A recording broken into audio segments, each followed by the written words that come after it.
오늘은 종려주일이자 고난주간의 시작입니다. 오늘부터 우리 교회는 우리 교회의 위대한 유산인 고난주간 4인 4색 집회를 시작을 합니다. 오늘은요, 본격적으로 우리가 이 고난을 시작함에 있어서 이 고난을 어떻게 이해해야 되고 이 고난에 구체적으로 동참하는 방법은 뭘까? 요걸 한번 함께 말씀을 나눠보려고 하고요. 제가 기도하면서 준비한 이 말씀을 여러분과 나눌 때 여러분 모두에게도 공감도 되고 또 깨달음도 되고 결단이 되는 소중한 시간 되시기를 주의 이름으로 축원합니다. 자, 앉아서 배우는 고난이란 말이 뭔 말일까? 첫 번째 나누고 싶은 대화의 주제는 이렇습니다. 앉아 있으라는 명령에서 고난의 배움이 시작됩니다. 앉아 있으라는 명령에서 고난의 배움이 시작됩니다. 여러분, 겟세마네 동산의 기도는요, 매우 중요한 사건이에요. 제가 이전에 설교를 통해 말씀드리기를 마태, 마가, 누가, 요한복음을 사복음서라고 얘기하고 이 사복음서가 주님의 생애를 기록했다고 말씀드렸죠. 그런데 이 사복음서 전부가 똑같은 내용을 기록했냐? 그렇지 않다라고 말씀을 드렸습니다. 서로 기록을 했는데 빠진 부분이 많고요. 그러나 매우 중요한 사건은 사복음서가 전부 다 기록을 합니다. 겟세마네 동산의 기도는 매우 중요한 사건인지라 사복음서 전부가 기록을 해야 할 정도로 매우 중요한 부문이에요. 그런데 사복음서를 살펴보시면 마태복음하고 마가복음은 거의 비슷한 논조로 기록을 했고요. 누가복음은 느낌이 많이 달라요. 접근 방식, 표현 방식, 강조점이 다르고요. 요한복음은 아예 안 나와요. 놀랍게도. 자, 그래서 오늘 이 사건을 앉아 있으라는 명령으로 접근하면서 오늘 이 사건을 사복음서의 결을 따라 섬세하게 한번 접근을 하고 이 말씀에 담겨진 예수님의 간절하신 목소리가 세미한 목소리로 들리지 않고 강력한 목소리로 들려지는 기적을 우리 모두가 체험하기를 주의 이름으로 축원합니다. 자, 오늘 본문의 말씀 가운데 26장 36절 이렇게 기록하고 있습니다. 이 예수께서 제자들과 함께 겟세마네라는 동산에 이르러 제자들에게 이르시되 내가 저기 가서 기도를 할 동안에 너희는 어떻게 해요? 여기 앉아 있으라 이렇게 말씀을 하십니다. 원래 우리가 겟세마네 동산을 알고 있기로는 주님도 죽어라고 기도했고 제자들도 죽어라고 기도를 했고 그래서 그 기도를 잘 못해가고 혼났고 이런 방식으로 설교를 들어왔단 말이에요. 그러면 주님께서도 여기 앉아 무릎을 꿇고 내가 기도하는 기간 동안에 너도 해탈하지 말고 집중해서 기도하라라고 문장이 나와야 돼요. 그런데 정작 본문은 뭐라고 써놨냐면 아주 모호한 표현, 중의적인 표현, 뭐를 하라는 건지 뭐를 하지 말라는 건지를 알아듣기 어려울 정도로 중립기어를 박은 듯한 표현이 나옵니다. 그냥 뭐만 하라는 거예요? 여기 앉아 있으라는 거예요. 이 뭔 말일까요? 이 이야기를 비슷한 강도로 표현하고 있는 마가복음 14장 32절은 이렇게 기록합니다. 그들이 겟세마네라는 곳에 이름에 예수께서 제자들에게 이르시되 내가 기도할 동안에 여기는 더 웃겨요. 주님 입장하고 제자들 입장하고 쫙 갈라지게 되는데요. 주님이 뭐라고 말하냐면 나는 할 게 있다는 거예요. 근데 그것도 그냥 어리버리 중요한 게 아니라 굉장히 중요한 일을 할 거라는 거예요. 뭐요? 나는 기도할 거다. 나는 기도할 거니까 너희는 여기 앉아 있으라. 여기 이 문장이 어울려요? 안 어울려요? 안 어울려요. 정상적인 문장이면 내가 기도할 터이니 너희도 기도해라. 이 얘기 자연스럽죠? 근데 뭐라고 말하냐면 나는 기도를 할 터이니 너희는 어떻게 하라고요? 앉아 있으라는 거예요. 심란하죠? 제자들은 무슨 마음이었을까요? 독자인 우리도 좀 약간 이거 뭐지? 이런 느낌이 드는데 제자들은 어땠을까요? 주님 표정을 보니까 심상치가 않아요. 주님 인생에 굉장히 어려운 순간을 맞이한 것 같아요. 말씀하시는 톤, 표정, 그 엄중함 이전에 봤던 모습은 아닙니다. 그리고 그 늦은 밤에 밤을 주무시지 않고 제자들을 데리고 세 사람을 데리고 특별하게 세 사람 뽑아가지고 겟세마네 동산에 올라가셨거든요. 가보시면 아시겠지만 기드론 골짜기를 내려가가지고 이렇게 올라가도록 돼 있는데 나지막한 산이에요. 그래갖고 이쪽에서 볼 때는 만만해 보이거든요. 근데 실제로 기드론 골짜기 내려가가지고 윤유천 목사님 그쵸? 거기서 걸어서 올라가면요 뒤져요. 만만해 보이는데 걸어서 올라가면요 쉽게 올라갈 만한 높이는 아니에요. 꽤 힘들어요. 한참 올라가야 꼭대기 갈 수 있거든요. 어쨌든 그 늦은 밤에 주님께서 겟세마네 동산까지 제자들을 데리고 갔단 말이에요. 이유가 있었겠죠. 근데 주님 뭐라고 말씀하시면 나는 기도하고 너희들은 어떡하라고요? 너희들은 가만히 여기 앉아 있으라 이렇게 얘기를 했다는 거죠. 우리가 뭔가 놓치는 게 있지 않을까요? 주님은 왜 이런 표현을 썼을까요? 그리고 왜 목사님들은 주님은 두 가지 본문 다 가만히 앉아 있으라고 얘기했는데 왜 목사님들은 기도하라고 했다고 또 얘기를 할까요? 이따가 내용이 나오겠습니다만은 어쨌든 처음에 주님이 하신 명령은 기도에 관한 명령으로 이게 확산된 명령이 아니라 딱 지정되어 있는데 뭐라고 명령했냐면 여기 앉아 있으라 이렇게 명령을 한 겁니다. 무슨 얘기냐? 예수님과 제자들의 고난에 대한 인식과 역할이 다르더라는 거예요. 예수님과 제자들의 고난에 대한 인식과 역할이 서로 다르더라는 거예요. 표를 하나 볼까요? 제가 표를 만들었더니 윤영천 목사님이 이렇게 이쁘게 잘 옷을 입혀놨어요. 아이고 신사모님은 결혼 잘했어. 아무튼 이쁘게 잘 해놨어요. 자 한번 보겠습니다. 위치가 달라요. 예수님은 홀로 따로 떨어져서 당신이 단독으로 기도할 공간을 마련하셨고 제자들은 좀 얼마 정도 떨어진 곳에서 지켜보는 장소가 되고 말았어요. 그러니까 주님 장소하고 제자들 장소의 역할이 달라요. 주님은 뭐 하는 곳이냐면 기도하는 곳이고요. 제자들은 뭐 하는 곳이냐면 앉아서 지켜보는 곳이에요. 그리고 주님은 그 기도하는 곳에서 어떤 역할을 내냐면 대속적인 고난을 온몸으로 체험을 합니다. 이거는 누가복음이 기록을 해주고 있어요. 이따가 내용이 나오겠지만 그냥 설렁설렁 기도한 게 아니라 마치 금방 다가올 죽음과 진배 없는 강도의 고난을 주님이 경험을 해요. 기도를 하시면서. 그리고 제자들은 그 주님의 고통에 참여를 못하고 고난에 참여를 못하고 첫 번째는 지켜봤고요. 나중에는 나머지 따라가지 못한 제자들이 무슨 일이 있었어? 라고 물어보니까 본 것을 증거하는 증인이 되고요. 또 나중에 흘러가서는 그 사건이 마음에 두고두고 남아서 뼈에 새겨져서 혹시 우리도 주님이 걸어가신 길을 걸어가야 하지 않을까라고 하는 배움을 받는 그런 모습으로 보여집니다.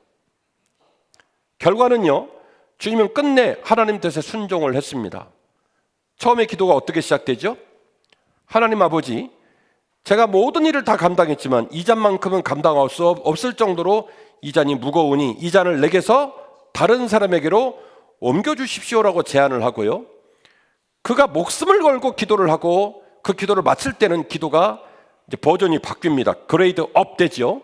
그러나 나의 뜻대로 하지 마옵시고 아버지의 뜻대로 되기를 원합니다라고 기도를 뒤집어요. 그래서 주님은 끝내 하나님 뜻에 순종하고요. 제자들은요 많이 혼납니다. 그래서 이 제자들은 인간의 연약성을 노출하는 자리로 이 장소가 쓰여집니다. 예수님은 하나님께 순종하기 위해 겟세마네 무릎을 꿇었고 제자들은 그 예수님을 앉아서 바라보고 배우고 증거하고 자신들이 아직은 부족하다는 연약성을 몸으로 배우게 되었습니다. 고난을 인식하는 첫 출발은요, 주님의 고난을 진지하게 앉아서 배우는 것에서 출발한다는 거예요. 저하고 여러분은 죄인입니다. 그리고 똑똑한 척 하는데 가장 어리석고 가장 교만한 존재입니다. 이 사실을 우리가 깨달아야 돼요. 우리 사람들은 너무너무 바빠요. 앉아서 멈추는 법을 이미 잊어버렸어요. 다람쥐가 쳇바퀴를 돌면 우리는 조롱합니다. 얌마, 그러면 어디 가는 줄 알고 너 돌리냐? 아무것도 아니요 라고 다람쥐 쳇바퀴를 볼 때마다 우리는 조롱을 하지만 어떻게 보면 우리는 지구와 우주라는 쳇바퀴를 돌리고 있는 인간의 모습에 지나지 않아요. 다람쥐 신세나 우리 신세나 똑같아요. 똑똑한 척은 다 아는데 가장 어리석은 게 인간이에요. 사람을 총으로 쏴 죽이고 수류탄으로 터뜨리고 백병전을 일으켜서 소총에다가 대검을 꽂고 그거를 사람 신체에 꽂아서 생명을 앗아가는 잔인한 전쟁. 고대 사회, 근대 사회, 무식한 종족들이나 하는 걸로 여겨졌던 그 전쟁을 첨단의 문명을 말하는 지금 이 시대에 많은 나라가 그 짓을 하고 있어요. 푸틴이 우크라이나 쳐들어가서 지금까지 전쟁을 끝이지 않고 있고요. 이스라엘은 종교적인 목표를 명분 삼아서 그 오랜 세월 전쟁을 치르고 있고요. 최근에 챗GPT가 굉장히 인기를 끌고 있죠. 방송을 보셨나 모르겠습니다. 지금 드디어 챗GPT AI하고 연애를 하는 사람들이 속속들이 등장을 하고 있습니다. 하도 기가 막혀서 기자들이 가서 인터뷰를 했습니다. 그들은 이렇게 말합니다. 나는 사람을 잘한다. 사람은 상처를 주고 힘들게 하고 사람하고 사귈 때 정성이 많이 들어가고 고통스러운 말이 너무나 많아서 사람 사귀는 게 싫다는 거예요. 근데 챗GPT AI는요 굉장히 친절하고 한결같고 나만 좋아한다는 거예요. 여러분 이게 말이에요, 방귀예요? 그 챗GPT AI는 사람이 만들어 온 도구거든요. 웃을 일이 아닙니다. 실제로 어떤 여성은요 5년간 사귀어서 결혼 직전에 있던 남자하고 헤어졌어요. 남자하고는 5년 사귀었고요. 그 챗GPT하고 사귄 건 4개월이래요. 4개월 만에 남자랑 헤어질 걸 결심을 했어요. 네이버 찍어보세요. 지금 우리 눈앞에 벌어지고 있는 일이에요. 어떤 남성은 요즘 여자들이 무섭기 때문에 챗GPT 여자하고만 살겠대요.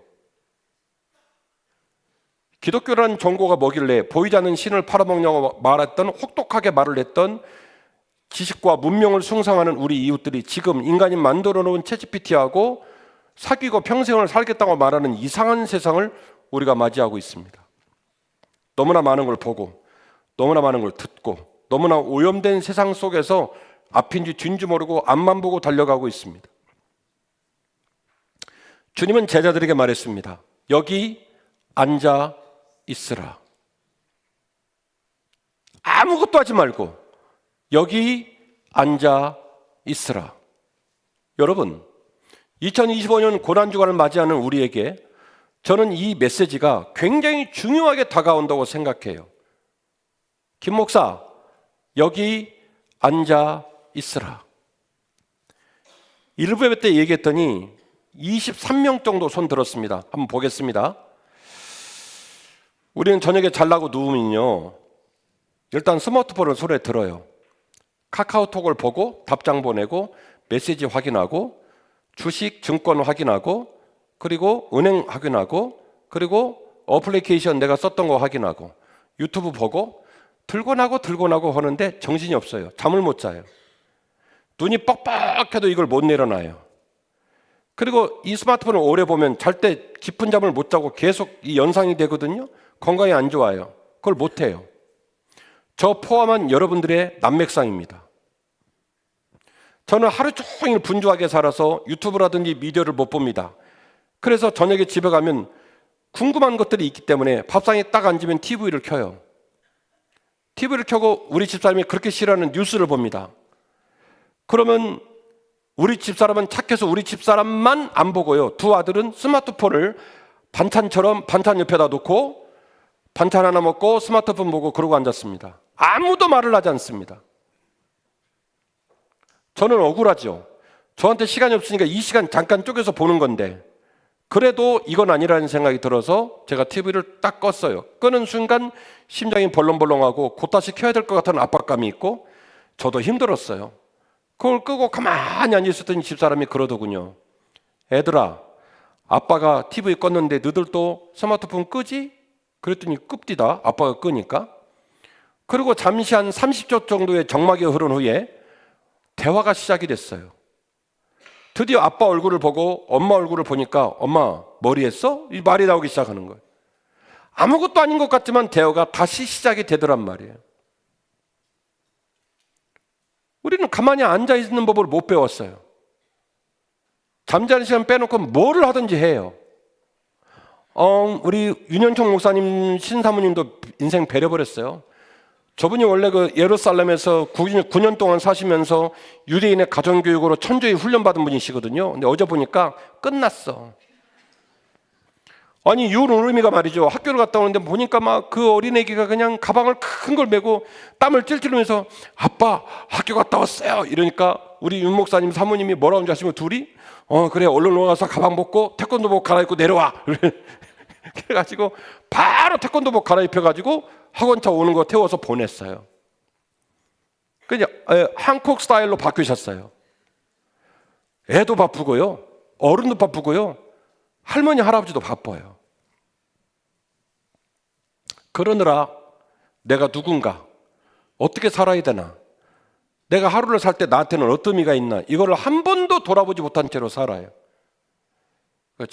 그래서 제안합니다. 여기 앉아 있으라. 일단 이번 일주일을 해보는 거예요. 자, 저는 손 들었어요. 오늘 저녁부터 다음 주일까지 잘라고 누우면 급한 카카오톡 메시지만 확인하고 스마트폰 내려놓겠습니다. 약속. 찬양대 약속하셔요. 원주성 권사님 못해요? 할 수 있어요. 약속. 어머, 청년들, 어머, 대박. 오케이. 손 내리세요. 고맙습니다.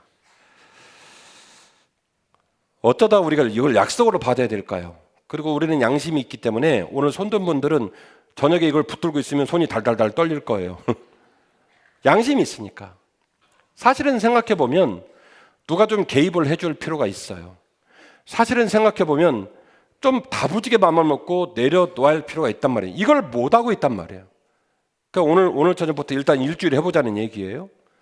오늘 저녁 하나 더. 밥 먹을 때 TV를 끄겠습니다. 밥 먹을 때 TV를 끄겠습니다. 밥 먹을 때. 밥 먹을 때 가족과 밥 먹을 때 아예 할 수 있어요. 다은아 밥 먹을 때 여기 가만히 있으라. 뭔가 우리가 멈춰 서는 걸 배워야 돼요. 여기 가만히 있으라. 이번 일주일 동안 4인 4색 집회를 통해서 또 저하고 금식하자는 제안은 아니지만 없는 약속을 만들고 맛집 찾아다니고 놀러가고 그런 거 하지 말고 저 석촌호수 벚꽃 다 떨어졌디야. 가지도 마요. 지난주에 신망다니다 보니까 사람이 미어 터져요. 어떤 분이 또 시골에 있는 부모님을 모셨대요. 석촌호수 벚꽃 이쁘다고. 그분이 가시면서 그랬대요. 내가 내 눈에 흙이 들어가는 한 다시는 안 온다. 그러고 갔대요. 그러니까 가지 마요. 가지 말고 이번 일주일 동안 어떻게 합시다? 가만히 여기 있으라. 말씀 앞에, 기도 앞에, 주님의 부름 앞에 가만히 앉아 있으라. 이거 한번 해보십시다. 그리고 여기서 새롭게 듣고 새롭게 보고 새롭게 배우는 거예요. 주님은요, 참여하고 기도할 것을 명령하십니다. 다시 말하면 앉아 있으라는 말, 니꼬로 깨어 기도하라는 말로 이제 드디어 확장이 되어지는데요. 주님은 아직 준비되지 못한 제자들에게 말합니다. 얼마나 친절하신지. 일단은 여기 앉아 있으라 하고 제안을 하고요. 그리고 주님은 앉아 있게 만들어 놓고 그리고 이제 주님이 몸소 이제 레슨을 시작한 거예요. 뭘 보여줬냐면 당신의 모든 기력을 쏟아부어서 기도하는 것을 친히 보여주신 거예요. 표정, 땀방울, 태도, 시간, 공간, 이 모든 걸 통해서 주님이 좀 보여주는 거예요. 그리고 그걸 좀 제자들은 앉아서 앉아서 보고 있는 거예요. 그걸 보는 과정에 주님께서는 드디어 그 앉아있음을 어디로 확장하냐면 참여하고 깨어 기도할 것을 가르치기 시작합니다. 마태복음 26장 41절인데요. 시험에 들지 않게 깨어 기도하라. 이게 언제쯤이냐면 기도를 다 마칠 때쯤이에요. 그러니까 앉아있으라는 명령과 깨어 기도라는 명령 사이에는 시간이 많이 차이가 나겠죠. 시간이 흘러갔고 공간이 흘러갔고 눈으로 보여지는 장면들이 바뀌었고 소리로 들려지는 소리도 너무나 많이 들려지고 난 후 기도가 거의 끝날 때쯤 주님께서 여기 앉아 있으라는 버전의 명령을 다시 바꿉니다. 깨어 기도하라. 마가복음 14장 38절입니다. 시험에 들지 않도록 깨어 기도하라. 헬라어 원문을 보니까 그레골레이테, 깨어 있으라는 명령인데요. 이 그레골레이테를 영어로 말하면 keep watch, 보고 있는 상태를, 주목하고 있는 상태를, 집중하고 있는 상태를 깨뜨리지 말고 그대로 유지하라. keep watch, 그레골레이테, 깨어 있으라. 이게 뭐냐면 명령형 복수예요. 너희 모두는 깨어서 집중하라. 이 집중된 상태를 놓치지 말고 유지하라. 카이. 그리고 프로세욱 헤스테, 기도하라는 거예요. 이것도 똑같이 프로세욱 헤스테가 이 변화형인데요. 이게 원래 어근이 아니거든요. 변화형 프로세욱 헤스테가 되면 기도하라는 명령형 복수예요. 이걸 합치면 그레고 레이테 카이 프로세욱 헤스테, 깨어 기도하라. 깨어 있는 것도 명령, 기도하라는 것도 명령, 그것도 복수예요. 너희 모두는, 이 과정을 바라보는 너희 모두는 한 사람 빼지 말고 모두 깨어 그리고 기도하라. 이게 뭐라고요? 명령이에요. 제안이 아니에요. 명령이란 말입니다. 주님께서는 여기 가만히 앉아 있으라고 말하고 나서 그 모든 과정들을 몸소 보여주고 난 후에 그 주문을 업그레이드 하시는데 깨어 기도하라로 업그레이드를 하시는 거예요. 말씀이 결론인데요. 주님의 고난은 우리에게 고난의 모델과 용기를 주십니다. 주님의 고난은요, 우리에게 고난의 모델과 용기를 주십니다. 표를 잠깐 보실까요? 앞서 말씀드린 대로 마태복음과 마가복음은요, 예수님의 기도를 직접 기록하고 기도의 내용을 그대로 다 포함하고 있습니다. 마치 SBS나 MBC 기자가 노트북을 들고 친 것처럼 상황이 어땠고 시간이 어땠고 사람은 몇 명이었고 어떤 모양으로 기도가 됐는지를 비교적 자세히 기록을 하고 있습니다. 마태복음은 그 기도가 3번이나 반복됐다고 말을 하고 있고요, 제자들이 졸았다고 말하고 있고요, 마가복음 넘어가면 아빠, 아버지 이렇게 간절한 문장들이 나오면서 예수님이 기도 얘기를 말하고 있는데요, 놀라운 사실은 누가복음은요 이런 내용이 안 나와요.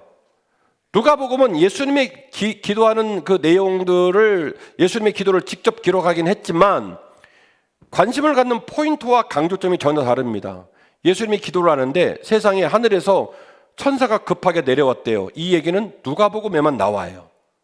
그리고 예수님이 기도를 하시는데 땀을 쏟으시고 기도하고 힘을 다해 기도하시고 너무너무 기도를 애간장 놓게 하다 보니까 나중에 이마에 흐르는 땀방울이 핏방울처럼 보였다라고 하는 정서적인 변화와 강도와 어떤 상황 가운데 주는 메시지를 섬세하게 표현하고 있는 본문은 누가복음입니다. 그리고 요한복음은요, 겟세마네 동산 기도가 아예 안 나옵니다. 대신 이 겟세마네 기도의 시점에 바로 앞으로 여겨지는 본문이 요한복음 17장에 나오는데, 요한복음 17장을 보시면 온통 빨간색으로 되어 있거나 파란색으로 되어 있다는 걸 아실 수 있을 거예요. 여러분 성경을 보시면 무슨 얘기냐, 예수님이 직접 하신 말씀으로만 꽉 차 있어요. 17장이. 그 내용이 뭔지 아십니까? 아버지, 내가 이제 고난을 당하고 즉시 아버지 품으로 갈 날이 다가왔습니다. 그리고 나는 없는 상태로 제자들이 내가 그들에게 명령한 사명자의 길을 걸어가야 되는데 그들은 아직 약합니다. 부족합니다. 환난과 핍박을 당하 절망할까 두렵습니다. 하나님, 간절히 바라오니 저들을 붙잡아 주십시오. 저들을 인도해 주십시오. 환난과 핍박 가운데 저들을 지켜주십시오. 이런 주님의 애간장 녹는 기도가 요한복음 17장에 가득 차 있습니다. 여러분 어떤 느낌이시죠? 마태 마가복음이 겟세마네 동산을 비교적 객관적으로 기술하고 있다고 한다면 누가복음도 해석이고 요한복음은 더 나아가서 좀 더 확장된 해석이 등장을 합니다. 복음서가 기록된 시간차를 따라 흘러가면서 결국 이 메시지의 구심점이 확장되고 포인트가 달라지더라는 거예요. 예수님의 겟세마네 동산에서 기도하는 그 기도의 의미와 그 기도의 어떤 메시지를 누가복음은 정확하게 표현합니다. 환난과 역경과 고난을 만난 자는 마치 땀방울이 핏방울이 될 정도로 힘있게 기도해야 되고, 너희가 그렇게 기도하면 하늘에 계신 전사가 내려와 너희들을 도울 것이고, 너희들 그렇게 기도함으로 말미암아 주님도 당신의 고난을 넉넉히 감당하시고 뜻을 이루신 것처럼 너희도 제자의 길을 걸을 수 있다. 요한복음은 더 나아가 너희들이 그 모습으로 너희들의 사명자의 길을, 너희들의 스승인, 너희들의 구주이신 예수 그리스도의 길을 걸어갈 때에 비록 예수님은 그 곁에 계시지 않고 하나님 우편에 앉아 계시지만 지금도 너희들을 위하여 간절히 도구하시고 중보하시는 분이시다. 아버지, 우리 아들을 지켜주십시오. 우리 딸을 지켜주십시오. 간절하게 기도하는 분이 바로 주님이시다. 복음서가 이 사실을 강조하고 있더라는 거예요. 어떤 신학자들은 이 상황을 theological 디드라마라고 표현을 하는데요.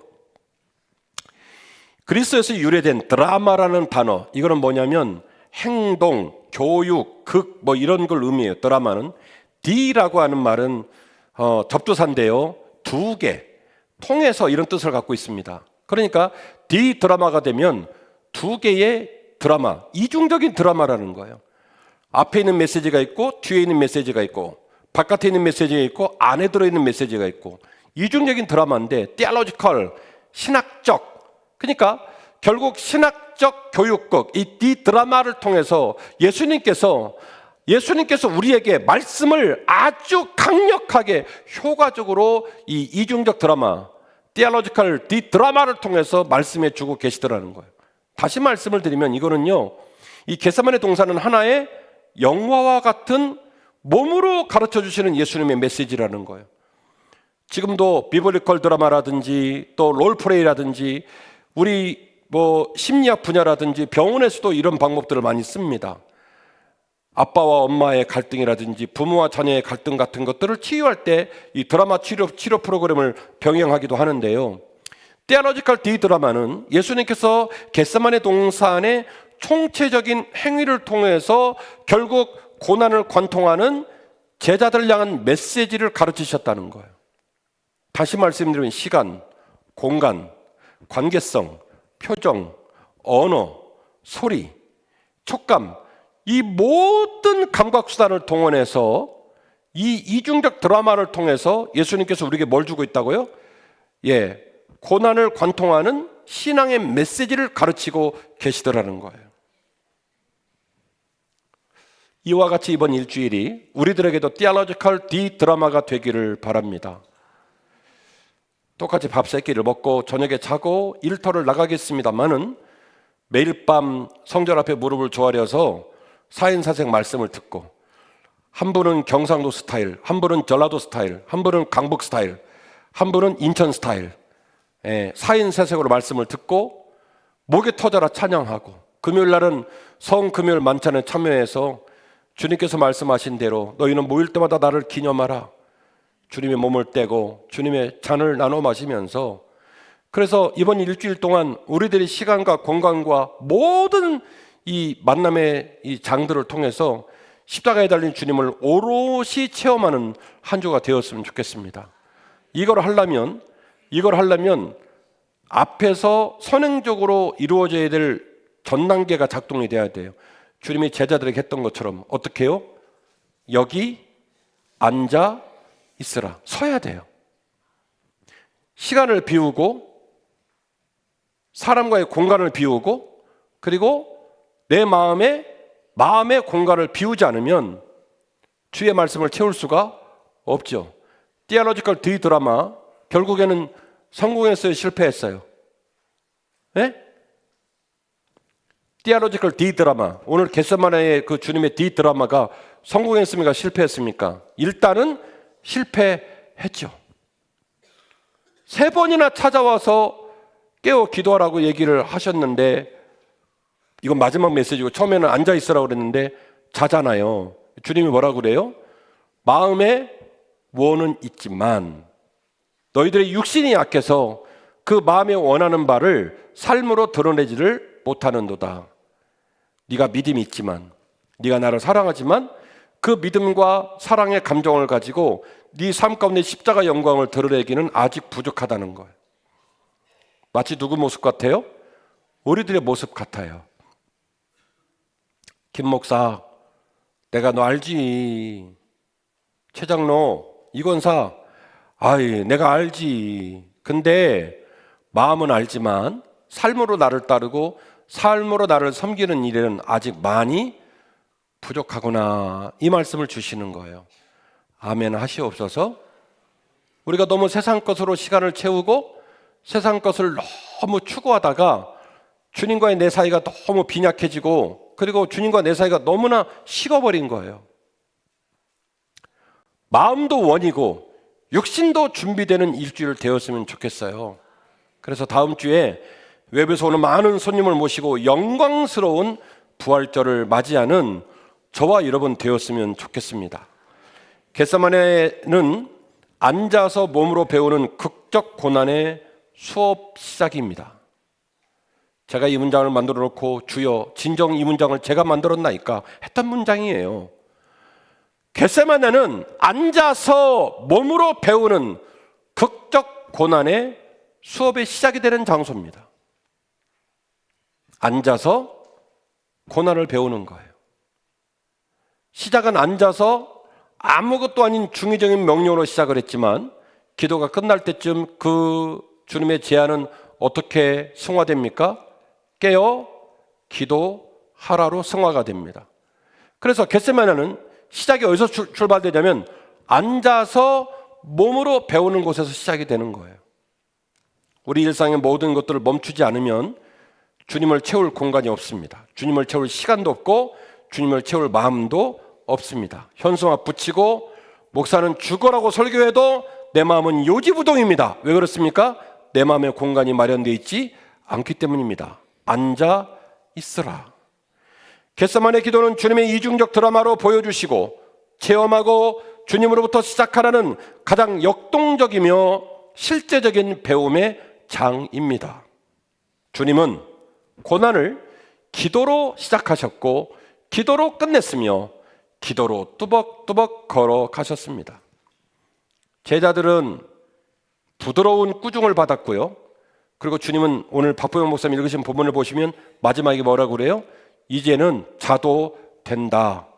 인자가 팔려갈 시간이 되었고 나를 잡으러 온 사람들이 거의 다 왔다. 그래서 주님은요 도망도 안 가고요 눈 하나 깜빡하지 않고 부드럽게 일어서서 그 고난을 향하여 뚜벅뚜벅 걸어갑니다. 왜 그렇게 가능했죠? 기도로 시작을 했고 기도로 끝을 냈기 때문에 기도로 뚜벅뚜벅 걸어가신 거예요. 제자들은 왜 부드럽게 책망을 받았죠? 기도로 시작을 못했어요. 기도로 끝내지도 못했어요. 믿음은 있지만 주님을 사랑하지만 아직 그의 믿음이 주님을 따를 만큼 근력이 없어요. 그래서 마음은 있지만 못 간 거예요. 그래서 우리가 이걸 알아야 돼요. 우리는 우리의 삶 가운데 개인적 고난이 됐던 사명을 위한 고난이 됐던 항상 기도로 시작하고 기도로 끝을 내고 그리고 기도로 시작하고 기도로 끝을 내면 기도로 뚜벅뚜벅 걸어 나갈 수 있습니다. 우리의 삶의 고난을 뚫고 나가고 사명 앞에 주어진 고난을 뚫고 나가며 부활의 영광에 참여하고 영광스러운 인생의 길을 완주하는 저와 여러분 되시기를 주의 이름으로 축원합니다.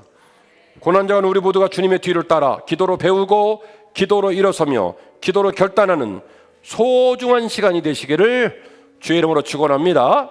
다 함께 일어나실까요? 말씀을 기억하며 함께 찬양합니다.